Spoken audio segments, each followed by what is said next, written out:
Konkolaattonni deeggarsa namoomaa fe'an 13 guyyaa irraa waaree booda naannoo Tigraay ga'uu sagantaa nyaata addunyaa yookiin immoo WFP beeksise. Sababa waraana kaaba Itoophiyaa tureen deeggarsi gara Tigraay seenuu rakkateera. Kanaafis mootummaan Itoophiyaa finciltoota Tigraay himataa ture. Isaan himannaa kana hin fudhatan. Deeggarsi konkolaataan guyyaa irraa Maqalee ga'ee eega baatii muddeetii kan jalqabaadha. Tarkaanfii kana dhaabbanni biyyoota gamtoomanii jajjabeessaadha jedheera. WFP'n qondaaltota mootummaa federaalaa akkasumas bulchitootaa fi uummata naannoo Affaar galateeffate. Tigraayin ala gama Affaaris deeggarsi akka deemaa jiru ibsameera. Gaba biraatiin koreen waldaa fannoo diimaa idil addunyaa koomii ibse. Hirphaa gammachuu. Konkolaattonni sagantaa nyaata addunyaa soorataaf nyaata dabalataa biroo meetirik toonii 500 fe'an erga mudde bara 2021 asiitii yeroo jalqabaatiif naannoo Tigraayitti qaxxaamuruu jaarmiyaan kun beeksise. Sagantaan nyaata addunyaa konkolaattonni soorata meetirik toonii 1000 ol fe'an biroon har'a waaree booda kaaba Affaar qaqqabu jedhamee akka eegamus toora tiwutara isaa irratti ibseera. Akka jaarmiyaan kun jedhutti deeggarsichi hawaasa naannichaa Daalool, Barhallee fi Konnabaa jiraatan deeggaruudhaaf oola. Gama biraatiin koreen waldaa fannoo diimaa idil addunyaa meeshaalee wal'aansa fayyaa gara Tigraayitti erguudhaaf ammallee akka rakkataa jiru ibse. Amajjii bara darbee dhorkamee kan ture yoo ta'u ammas afaaniin hayyamamu malee konkolaattonni meeshaalee wal'aansaa fi kaan fe'an tokkollee garas imaluu hin dandeenye jedhe. Ji'oota sadan darban xiyyaaronni jaarmiyaa kana 38 ta'an meeshaalee wal'aansa fayyaaf oolan qabatanii gara Tigraayitti imalan. Haa ta'u malee fedhii jiru wajjiniin wal bira yeroo qabamu gargaarsi ga'e kun akka copha bishaan keessaati jedhan. Baatii tokko dura naannoo Beenishaangul Gumuz keessa erga namoonni jiraatti gubamanii ajjeefaman booda ammallee qorannoon itti fufuu qondaaltonni BBC'tti himan. Maatiin namoota kanaa maal jedhu? Obbo Kaasaa yoo lubbuun jiru namni ibiddaan gubate Hiriyaasaa Tsaggaayee Nagaayee jedhamu akka ta'e BBC'tti himeera. Namoonni ajjeefaman baatii torba booda hidhaa turanii bilisa jedhaman. Kunneen piroojeektii hidha Abbayyaa keessa dalagu turan. Gara piroojeektii hidhichaa seenuudhaaf eeyyamni barbaachisa. Eeyyama qabatanii humnoota nageenyaan dabaalamanii otoo adeemaniiti.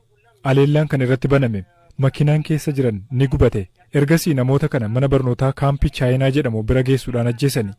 Duuni raawwachuun dura dhageenyus viidicha kan agarre turreeti. Godina Matakkal ganda Baamzaatti kan dhalatee guddate Abbabaa Taarraqany taatee sanaan obbolota isaa lama du'aan dhabuu hima. Maatiin isaa komaand poostiin to'atamu hordofee miseensi maatii isaa wayita ibiddaan gubatan viidiyoo agarsiisullee arguu hime.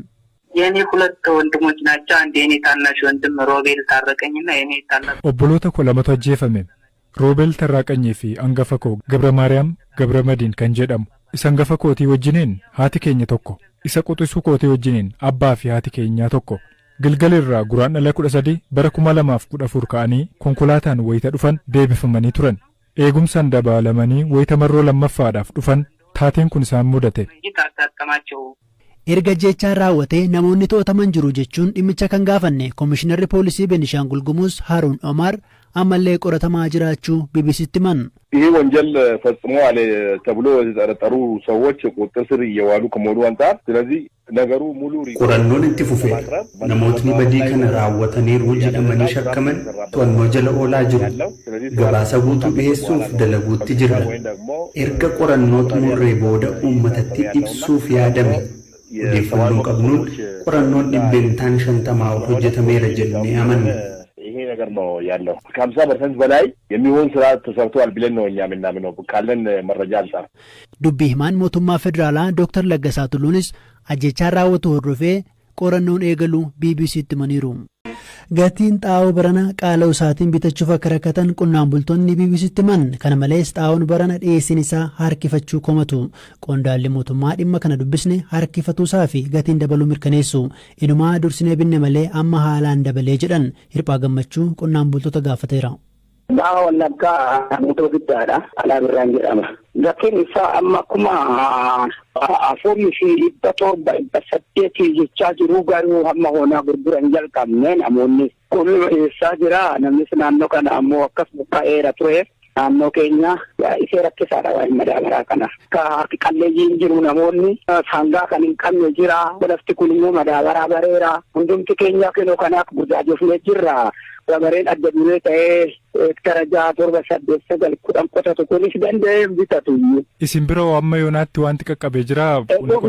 Hin gaalle ganaa dhagaa. Hundumtuu eeggachaa jira. Kanaaf heektaratti hagam gargaaramtu simmee dhuunfaadhaan? Heektara 3 walakkaan qabaa kuntaala 8. Maqaan kiyya Abbu Muhammad jedhama godina Arsii aanaa Suudeet irraayi. Bara kana meeqaan isin biratti gurguramaa jira? Giraamii 100 qarshii 5,000 kanaaf baay'ee tokko nu yaaddessaati yaaddoo keessa nu galchee jira akka bara deengaddaas irraa yoo ilaallu harka 3 dabalee kanaaf baay'ee tokko yaaddoo keessa nu galchee jira haala jiru biyya keenyatti wal qabatee jechuudha. Yeroodhaan innumtuu gatii amma kanaatiin isin qaqqabeera qonnaan bulaan of fudhataa jira ollaa keessanii maal argitu? Ollaa keenya irratti yeroo isaa eeggatee nuuf hin dhiyaanne. Komii fi yaaddoo qonnaan bultoonni kaasaniif qondaala mootummaa irraa deebii gaafanneerra. Itoophiyaan xaa'oo kuntaala miiliyoona 12 ol bituun gara biyyaatti galchaa akka jirtu beeksifteetti. Ministeera qonnaatti ministeer deetaan damee dhiyeessii fi investimentii Dr. Soofiyaa Kaasaa amma yoonaatti xaa'oon kuntaalli miiliyoona 3tti dhiyaatu gara biyyaatti galfamee raabsamuu jalqabuu BBC'tti himaniiru. Sababa gatiin dabaleefis gaafanneerra.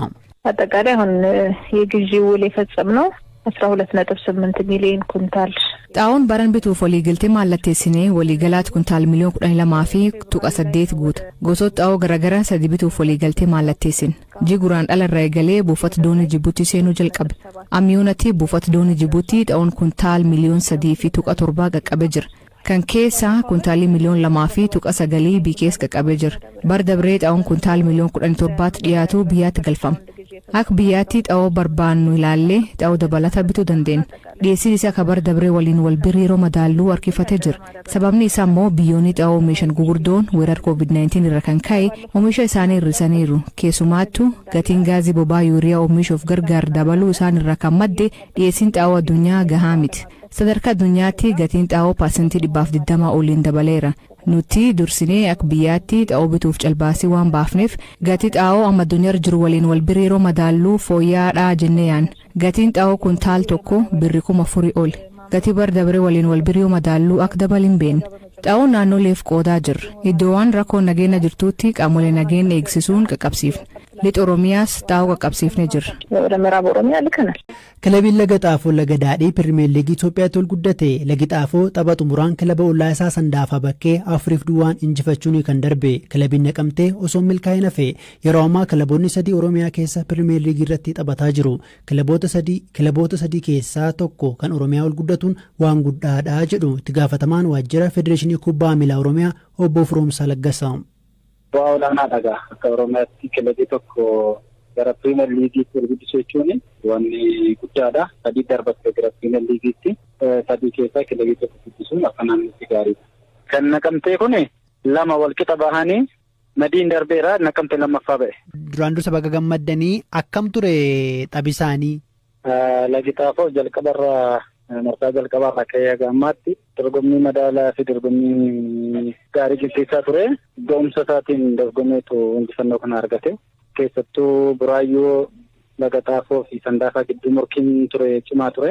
Kilaboonni pirimeer liigii keessa immoo turanii kan bu'uudhaaf yaaddoo keessa jiranis inuma jiruumi? Jira taphataadha rakkoo guddaa keessa kan galee rakkoo baay'ataa taasisu yeroo baay'ee walitti qabamni taphattoota isaanii bareedaadha. Tolee gama kaaniin immoo Jimmaa Abbaa Bunaan gara liigii tokkoffaatti gadi buusaa dhageenye. Gara liigii biyyaalessaatti gadi bu'ee jira. Bara kana hin dandeenye. Cimee hojjetee bara dhuftuu gara liigii olaanaatti ol deebi'u.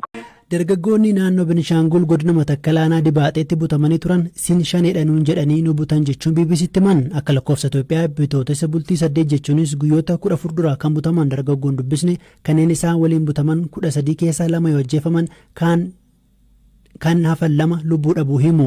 Badi raawwatee hidhattoota faannoo jedhan himatanii akka dargaggoonni kun jedhanitti isaan gara magaalaa Barbar osoo konkolaataan imalanii ganda Bacaatii jedhamutti isaan butanii taatee kana quba akka qabu bulchaa naannoo BBC'tti himaniiru. Poolisiin waan isaan mudate dargaggoota irraa ragaa fudhateera. Haala gaafas ture dargaggoota 2 gaafadheera. Konkolaataan butanii deemsan jalqabsiisanii kopheen irraa baasanii miila qullaa deemaa ture. Qoraattii Mureeraa harka keenyadhaan hidhaa deemu. Sool eessa siin geessan? Bakka keenya illee dandeenyu fayyuma deemna. Warri konkolaataa siin buusan kun eenyudha isaan? Hidhataa faannoodhaa keessi hidhataan gandaa jira miliishaati. Maaliif isin qabatani jalqabumaa isinitti maniiru? Waan nuti illee qaban isin shaneedhaa Isaan duubaadha kan isin turtanii isaaniin qallabduu dheeyanii waan nu qaban. Guyyaa gamii turtanii gadhiifamtan? Nu gadhiifamiti nullee baqannee baane. Nu rashanuu fi baqaa tokkotti naqanii dhukaasa jalqabanii isaan dhukaasa jalqaban ijoolleen dhagaa wayya ture dhagaa makiyaa kukkuftee baate gurbaan ijoolleen qeerroon lamarree lukkutaman ba'anii kanaa booda inni ta'anii fi namni amammoo nu biraa wareegamanii. Isin qawwee baattu? Qawwee maal baana nuni konkolaataa magaalaa deemaa jira qawwee kan baatu hin jiru. Warri isin fudhatanii deeman kun eessaa dhufan immoo ammoo achuma jiraatu? Namni nuyi inni fe'ee jiru kan inni fe'ee jiru naannoo irra dhufanii buqqa'anii gara taa'anii deeman turanii amma hidhataniitti deebanii kan isaanii nama butuu jalqaban. Warri caakkaa jiran warri waboo ganda keessan keessa socho'u? Socho'u. Nami lammataa shamarreedha. Barnoota kutaa 12ffaa xumurtee barnoota dabalataa barachuuf galmeef gara Finfinnee yeroo deemaa turte butamuu himti. An barumsa deemaan jira. Qabeenya hin qabu waan uffata koo wayii keessaa maratanii fudhatanii shaanxaa koo fudhatanii. Kamisa sin qabanii hamma yoomii achi turteeti? Guyyaa jiraanni sana lukaasa wayiitti bananii lukaasa sana bananii jiranitti isaan lukaasaa jiranitti kanneen jalaa baqannee ba'an. Gaafuma guyyaa sadeffaatti dhagaa galgala mambeekaatii 12 akkabaabee irratti. Warri kana godhan kun eenyudha? Isaan warruma faannoodha. Si doorsisaniiru wanna si gaafatan qabu? Waan baay'ee irratti hojjechuu barbaadan naan lubbuu koo yoo ta'e balleessaa waan tokko narratti hin hojjetiin yoo lubbuu koo balleessanii lubbuu koo dhabuun barbaada waan tokkotti hin narratti hin hojjetiin natti kadhate. Isaan immoo isuma irratti walii galii dadhaban baay'eedha kaasaan nu dubartiin lama duwwaadha. Kana dura isaan agartee beektaa? Naannoo keenya irraattis warri buqqaanii bakka biraa taa'anis isaanumatti deebi'ee dhufe isaanis keessaatii beeka warra hin beekus beekayin. Maal sin jedhan maal goote jennaan si qabannee sin jedhan? Shanee isinii innaan shanee miti innaanii Oromoo kan ta'e hundumtuu shaneedha jedhan. Tole amma fuula duraafoo yaaddoo qabdu isin? Fuula duraafuu yaaddoo qabna.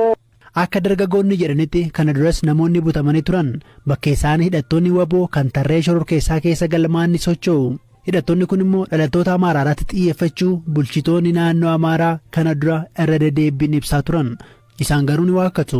Rakkoon akkanaa akka hin uumamne hordoffii taasifamu garee koomaand poostii dhimmicha ilaallatturraa odeeffachuuf yaaliin taasifne hin milkoofne.